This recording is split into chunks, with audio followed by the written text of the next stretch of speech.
And here we are back with another OG Hobby video, and this is one of our start to finish videos, and this time we're doing doggies. So we're painting our doggies, Grip, Fang and Wolf, Farmer Maggot's famous dogs from Lord of the Rings.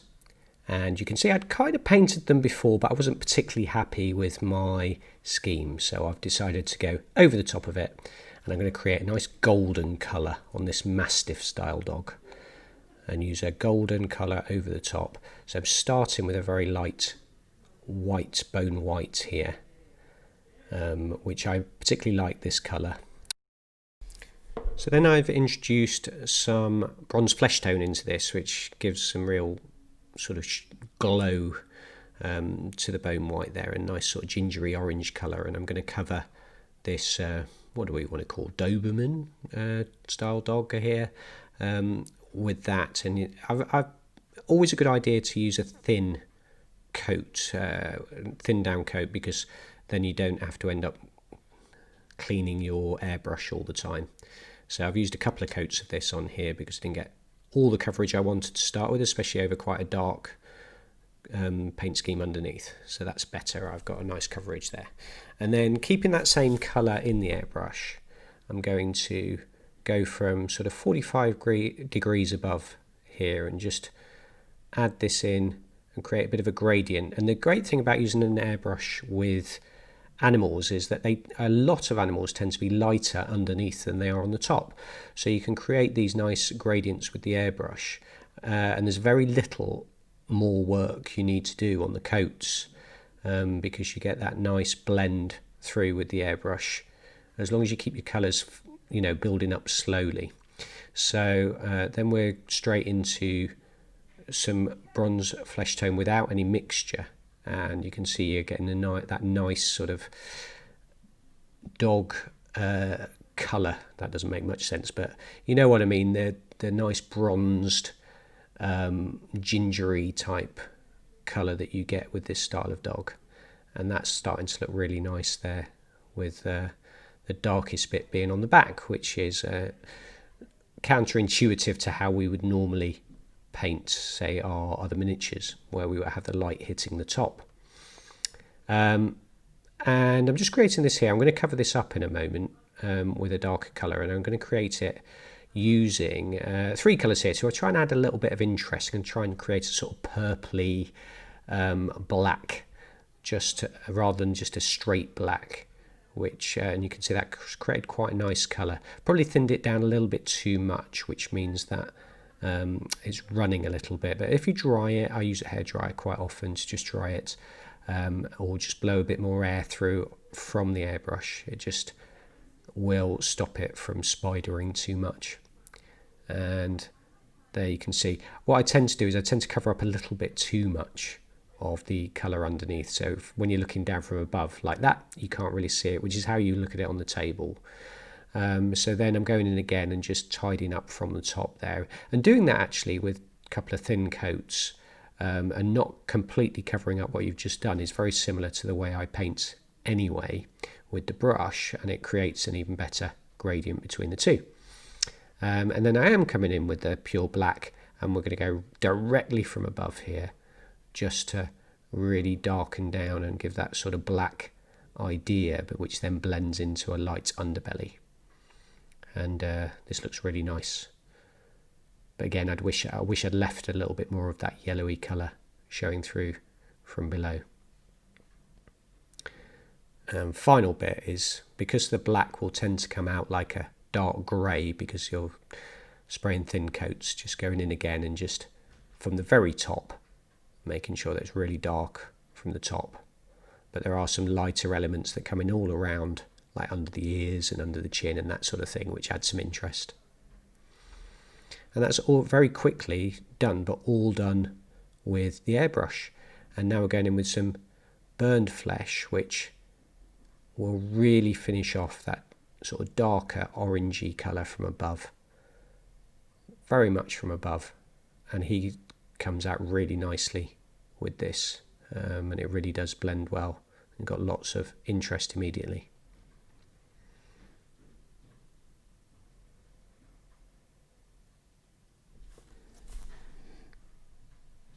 And you can see some really nice light colours underneath. Okay, and on to our final colour here. I like this one. He's kind of creeping. I'm going to have him creeping around a stone. The sort of thing, sort of dog you don't want to come across on a dark night, creeping around a corner. And I'm using this wolf grey because he is wolf. And try and give him that wolf type element. I didn't put enough thinner in to start with, so you saw it splattered to start with, which the lighter colours can easily do. So just thinned it down a bit more and trying to get a good coverage there. And then we're back to our bronze flesh tone, which is a really nice colour that works really well on these animals.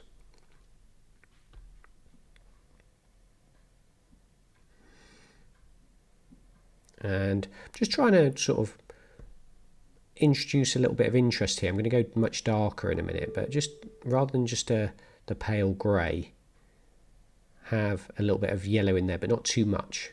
So I'm trying not to overdo it here. As you can see, just a little bit of a spray there. And then I'm going to come in with a sort of grey, darker grey wolf colour. And this sombre grey is lovely because it's got hints of blue in it, which is the same as the wolf grey. So you get hints of blue in the grey, and it's just a nice colour. And I didn't go too much there. Again, have I covered up a little bit too much of what I did before? Maybe. But you do get quite a nice sort of change of interest. And then I'm just going to try and darken down from the top. But I'm going for the sort of shoulders and head and then the rear part rather than the whole thing, and just add different sort of elements to it. Trying to get a bit of the tail there.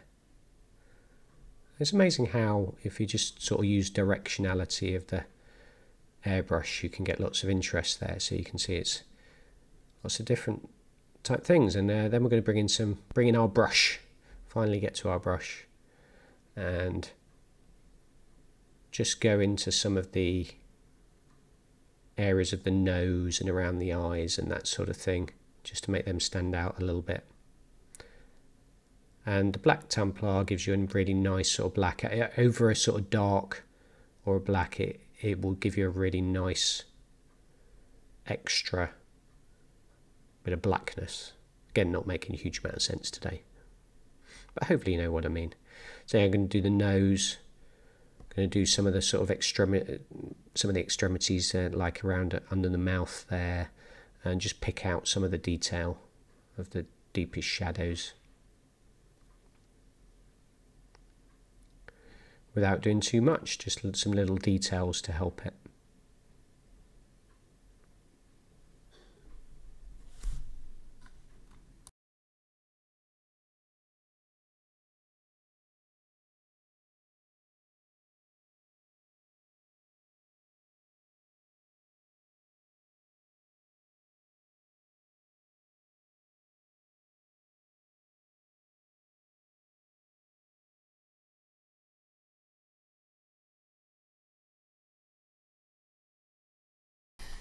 So you can see me having a really sort of close look around the model here, just to sort of try and plan where I need some deeper shadows, and just sort of putting some in the eyes there.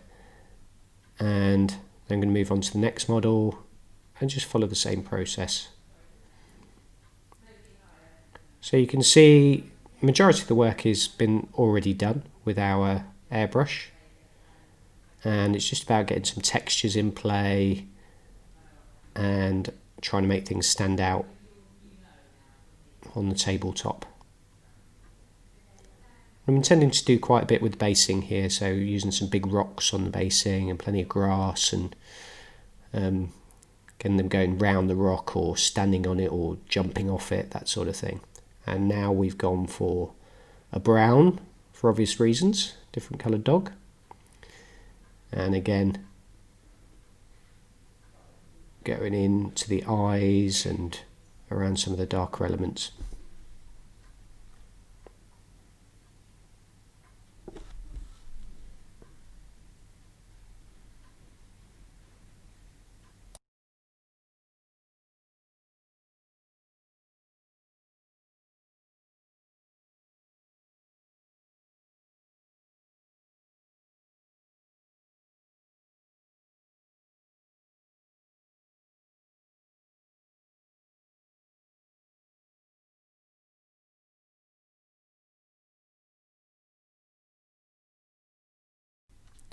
We're at a point now where there's actually not a massive amount more to do on these particular models, because it's just about picking out the detail. So first of all, we're going to go for nice sort of studded metal collars here and spend a fair bit of time just getting those to stand out from the rest of the model.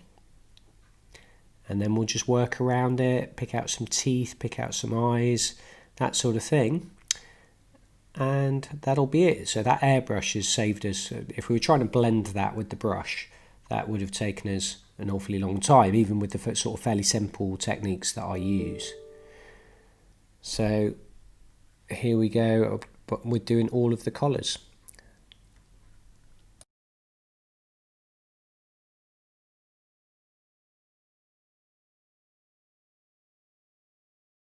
So we'll speed things up a little bit more so we don't have to watch me doing the same thing on each, because it takes a little bit more time. Just want to be precise and not get our metallic paints here all over the place. And I'm using this very dark gunmetal, which the metal air from the Game Air metals, should I say, from VELLEJO. I just find this gunmetal so incredibly incredibly dark that it's great as a base colour. It's like putting a black on, and then you can highlight up with the lighter metals. And no need then to use things like non-oil and that sort of thing, unless you want to use some of that later to blend things together. So nearly done with the colours here. And then with a bit of thrash metal. So a bit of scale 75 stuff here.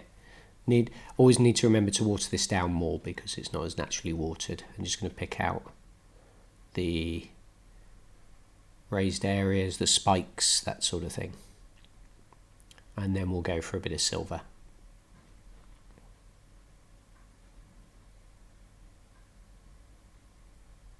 You can see they're very tiny models. Bring them as close as I can, but you get every follicle of my fingers as well at the same time, so you can see, even if it looks like I'm occasionally being a bit clumsy, they are, and I do get clumsy, they're such tiny models that if you look at them in real life you won't see blobs of paint and that sort of thing. And then this lovely silver, just like it's like your white, so we're going from a black to a white almost, but with our metallics. And just picking out the very tips.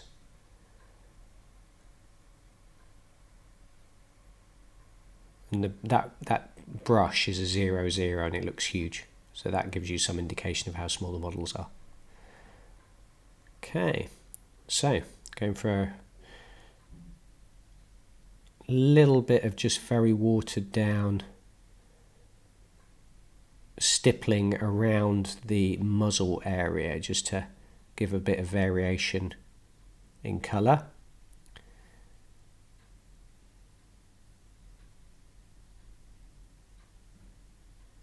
And just using a stippling action, so just dotting it on. And gradually working it more and more. And then the areas I want darker I'll work more, and then tops of the ears as well.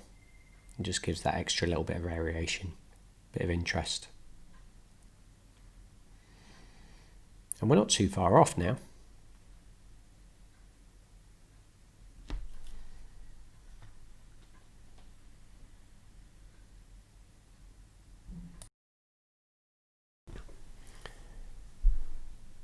And then just going to darken around the eyes as well, so that when I put the eyes in, look much better. And then a nice little bit of work on the face there, just to give a bit of variation on the face. And just a little bit of lightness on the hind quarters. And again, just using a stippling action.